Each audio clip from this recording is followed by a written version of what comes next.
Are we live? Oh, we're live. Good morning, everybody. Ooh, I'm very close, aren't I? All right. I'm going to try to figure this out. So, I've moved everything around in the office to show you something. Um, I have a... Can you see it? I have an on-air sign. And I realized that before, when I had the desk facing the other way, and the overhead light on, that you couldn't see it because, here I am. So I thought, oh, well, I can sit back. I can sit back. And then you can see a sort of a different angle of my little office, my little tiny office. And you can see in the back, you can see a couple of things that are kind of fun. I was in touch with a lovely woman in England who makes feather fascinator hats, and I told her about my feather boa, my favorite feather boa. And so if you can see it, there it is. If you can see it, she custom made me a fascinator that has all the colors of my feather boa and a couple more besides. And I thought, well, I have to show that off. I have to make that a thing, right? I have to make that a thing. And the other thing I need to do, I forgot, so just give me a second here. I need to refresh this other page.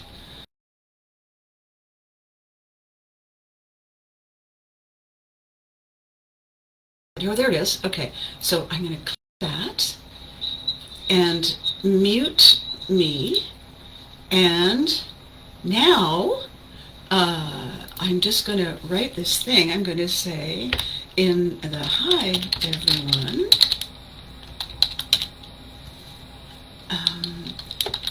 welcome back. There. So I now have my second monitor up. I've activated it, and I've said hello to everyone, and I've got my little office turned around so that you can not only see the fact that we're live, but I have a fascinator that is to die for, and I wanted to raise it up off the table, so I put it on top of one of my purses, and then I said, well, look, there's nothing on the other side of the purse, so I just put my new fabulous shoes on the other top. So here we are, and we have a couple of things to talk about today that are about change, and they are about transformation, and they are about reaction to things. And I thought it would be a really good idea to talk about how we're reacting to things today, because I noticed this is not a thing that I have an issue with. I'm not really susceptible to this Schumann resonance, if I've pronounced it correctly, but I know a lot of people who are. And what this resonance thing is a magnetic influence on the Earth after a solar flare. So this is not astrology or horoscope or which month are you born in. This is what happens when the sun presumably has a hot flash. Let's think of it that way. The sun has a hot flash, and it has an impact on Earth and everything that's electromagnetic. So all of our stuff is impacted by it, and sometimes people are as well. So communications, and a lot of people have headaches, and a lot of people don't sleep well, and a lot of people feel emotional or exhausted. So if that is going on periodically, and then did we not just have a full moon, or are we about to have one? There are a lot of people who are strongly affected by that. If the moon, in its fullness, can impact the tides and whatnot, it can certainly have an effect on us. And all that means, as far as I'm concerned, is that we need to be kinder.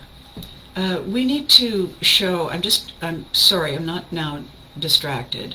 I'm just making sure that I'm seeing what I'm supposed to be seeing on this other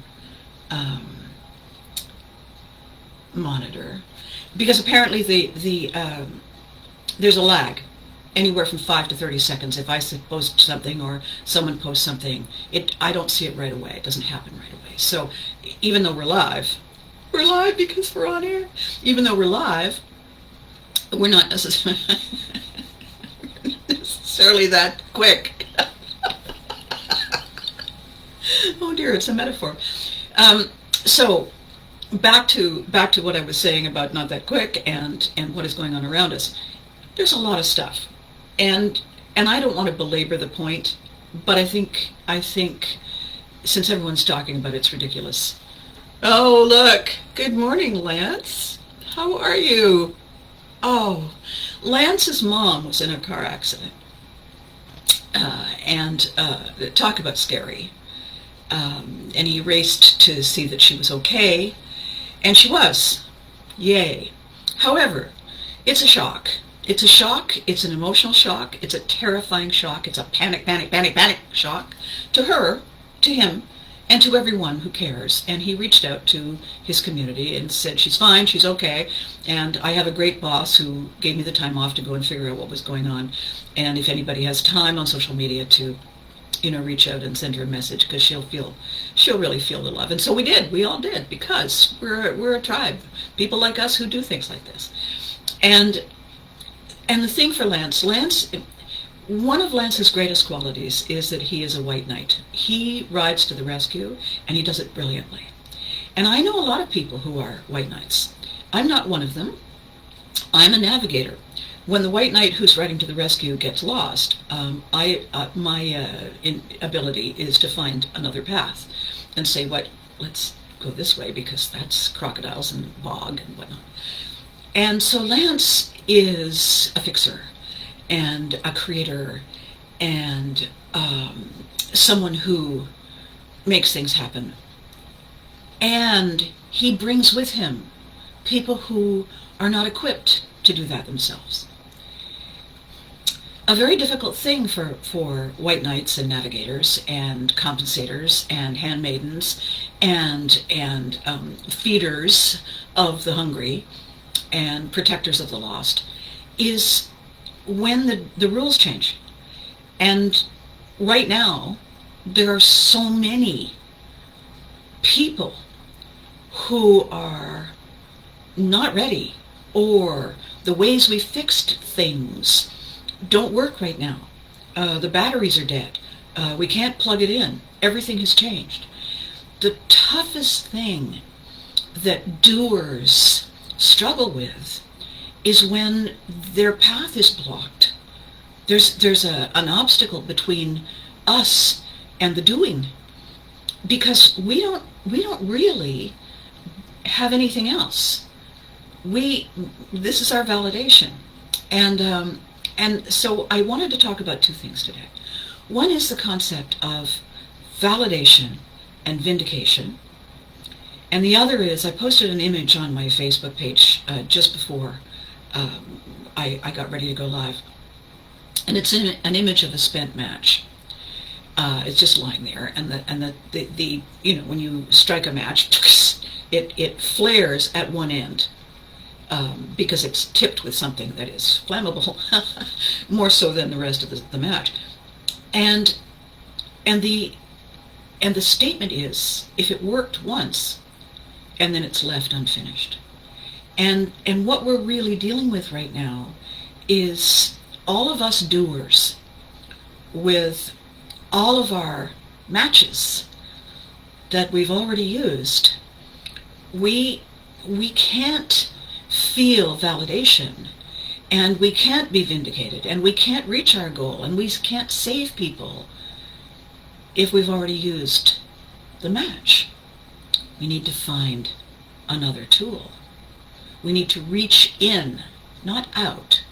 We need to find another way, another part of us, another tool that allows us to continue to be who we were, and gives us permission to wonder who else we might be. It's very difficult for us to do that because we're good at it. We're good at it, and the gooder we get at it, the more validation, the more vindication, the more we keep doing it, until our way is blocked. And then panic, panic, panic, panic, panic. And then we reach out for help. We reach out for troops. We reach out for a team.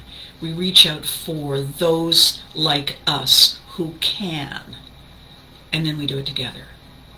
And that's the metaphor, what happened with Lance. He is the original and fabulous white knight. And then he reached out to his tribe, to his community, and said, it'll mean a lot to my mom if you can take the time to say hi and to tell her you care. And so we did. It didn't make him any less. It didn't make him unneeded. It made him someone who understands that leaders are not always the one doing all the rowing. Leaders are ones who find and choose the best people to help row the boat. Big boat. And there are waves. There are, oh my God, waves. So today I have a couple of stories. And they have to do with fame, because everything does, really. So here, I'm gonna, this way. So fame, fame, fame, fame. On air, fame. Abby. As long as we got that straight.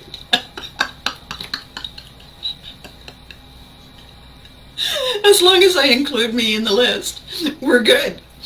Okay, so I had a show on one of the major networks in Canada for a year, and this was before I said yes to You Can't Do That on Television. And I got to be glamorous, and I got to interview famous people, and it was wonderful. I mean, people paid me a great deal of money to look fabulous and meet successful people, and you know, we all showed up on our good side. And I became famous for it. I rode around in this crazy car, this Volkswagen thing, and I was recognizable because, and people would say, oh look, there's Abby Aguirre. And then the most extraordinary thing happened. I won an award, and then 15 minutes later the show was canceled. Oops. Speaking of pausing for a brief break, okay, so hang on just a second here. Abby Haggett, I'm good, thank you. Oh, yay, hi. Jean Stewart. Jean, the morning after full moon was such fun when I was teaching. Yes, because we're all facing the same way. Lance, positive thoughts winging your way to your mom. Thank you, Jean, that's amazing. Good morning, Matthew. Yes, oh, good morning, TV Mom, love and blessings. Good morning.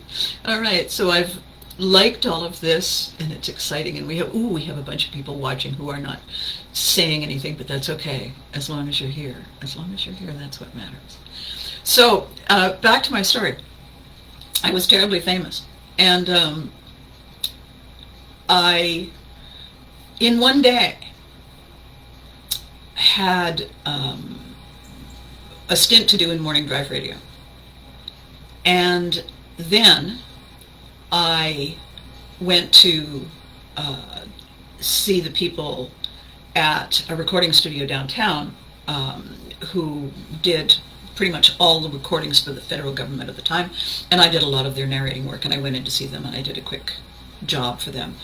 And then I got in the car, and I drove to the other side of town to the studios where I was doing this glamorous show, and I went in, and everybody fussed, and I have to tell you, the reason my makeup is pretty rudimentary is because for my entire professional career, I had professionals who knew what they were doing do my makeup. So why would I learn, really?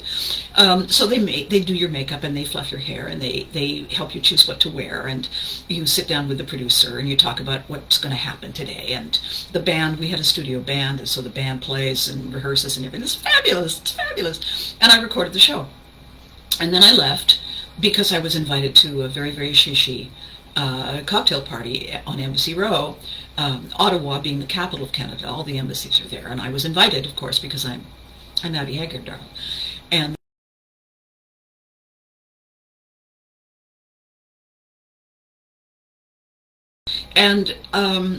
there was a receiving line, and there was Mr. Terribly Important and his incredibly lovely, elegant wife, Mrs. Terribly Important, and somebody would ask you your name, and then turn to Mr. and Mrs. Terribly Lovely and say, Abby Haggard. And so you would step forward and they would shake your hand, and it was completely civilized. Just a most wonderful kind of experience. And Mrs. Terribly Lovely, when she heard my name, and she patted my hand, took my hand and then patted it with her other hand, and she smiled brilliantly at me, and she said, "And what is it that you do?" And I kind of hit pause for a second, because I had spent the entire day being surrounded by people who,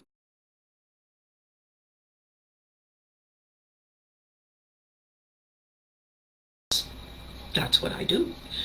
And I said, oh, well, I'm in the entertainment industry, television and radio and some theater.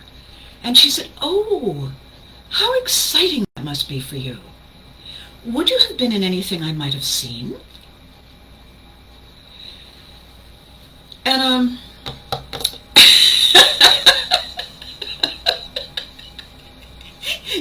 ego? Would you have been past pluperfect something? Would you have been in anything I might have seen? When?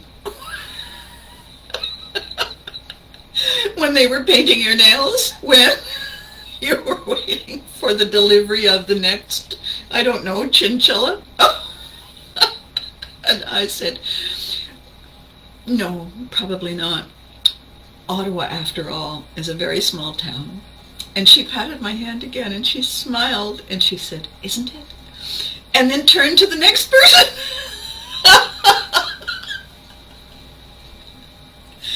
So,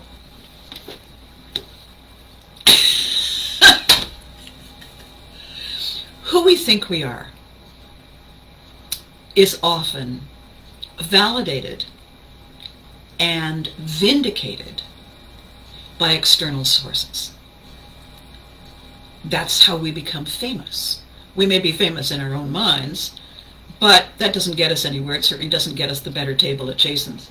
It requires a team effort. It requires fans. It requires people who have, bought into the whole concept. I just have to pause for a second here. I'm on thread. Jeremy Wright has just said, I thought Abby was going to sing with fame, Irene Cara style. Jeremy, I'm not allowed to sing, honey. They've passed a bylaw. Hadn't you heard? But dream on. And Lance, I'm driving Mom around this morning, and I played back to God. Oh, that's lovely. She had goosebumps. She likes me a lot. Lance, see what I'm saying about Lance? He's just, honey, you're the best. You really are. You're just the sweetest guy. Always finding time to, keep the team facing the right direction and encouraging us on. This thing about validation and vindication, this is a very good point that is coming up, because I'm validated and vindicated internally a lot of the time. I'm hugely validated when I'm able to figure out how to turn on the computer and get the microwave to not go in the middle of heating my coffee. And I kind of do a fist pump when these things work, because diminished capacity, because I don't really grasp the inner workings. So I don't look to other people for validation and vindication. I'm a little busy, juggling chainsaws. When I do go out, and when I do decide to try something live like this, The validation and the vindication is, hey, you watched, and oh my goodness, your comments are awesome, because I struck a chord. I struck a chord, and that's what communication and engaging is all about. We connect. We connect, and that rubbing two sets of thoughts together creates that spark, creates that fire that allows us to move forward and grow. It's so exciting when we're not desperate for vindication. We're not desperate for validation. We're, hey, you made it. How's the weather? How are the roads? That's a different kind of thing. That's us bringing our in the moment, present moment, A game to be part of your reality. And you doing the same. That's very cool. And it creates something that we don't think about a lot. It creates an opportunity to look at change in a different way, to look at what is going on now in a different way, because we got people. I'll have my people talk to your people. We got people. We can do this. It's easier when we are together, right? And I noticed the other day, in the midst of this full moon and the Schumann in resonance, whatever it's called, Schumann in resonance. Somebody will correct me. Somebody correct me. It's undermining us. It's exhausting us. And when we are undermined and exhausted, we revert to the thing that worked before, because that's a comfort zone, that's a validation, that's a vindication. And it's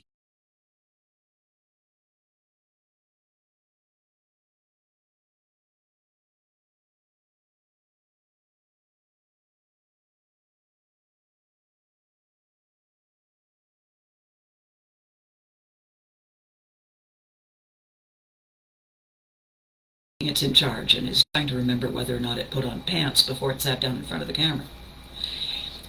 The back part of our brain is called a lot of things. The lizard brain, primal brain.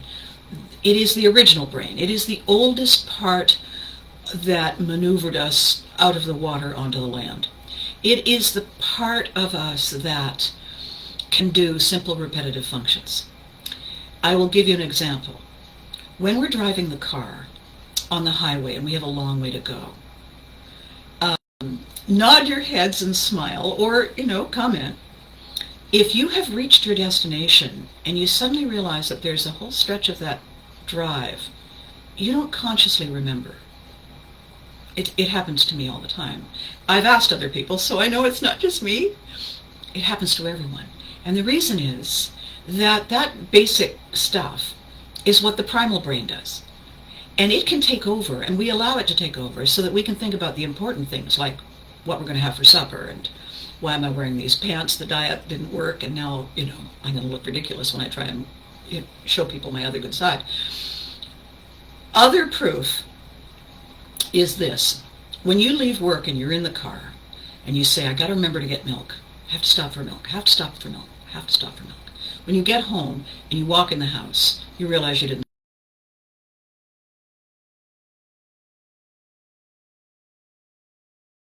Brain that does the simple stuff doesn't need milk. It doesn't care.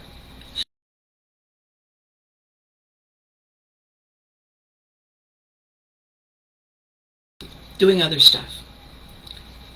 When we revert to primitive survival, fear, panic, fight, flight, scream, hide, it's the primal brain. Goes through the index, pulls out what we did last time and says, here, we'll do that. The good news is that our brains are flexible. They can be rewired. It takes a long time, and we have to practice. It doesn't mean we have to become somebody else. It doesn't mean we have to be the change. It means that we can take on a survival mechanism that suits our time now. We no longer have to worry about what happens with runaway horses in our horse-drawn carriages. We no longer have to worry that the lamplighter who was going to light the street lamps fell and broke his leg and can't climb the ladder. We have replaced those essential functions in our lives. We now have mechanics that fix our cars. We have some guy at a switching station in the city going, oh, click. We have some guy programming a computer that automatically does it when it senses that there's no longer any daylight. We have found primal, simple, primitive solutions for new challenges. And the way we do that is we are willing to accept that that match we struck that gave us light did its job. We can't strike it again because we used it up. We can go and get a new match. We can get a different match.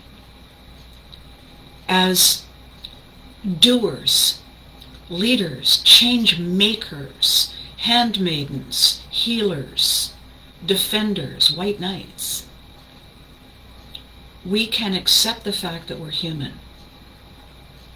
We can give ourselves permission to rest and breathe.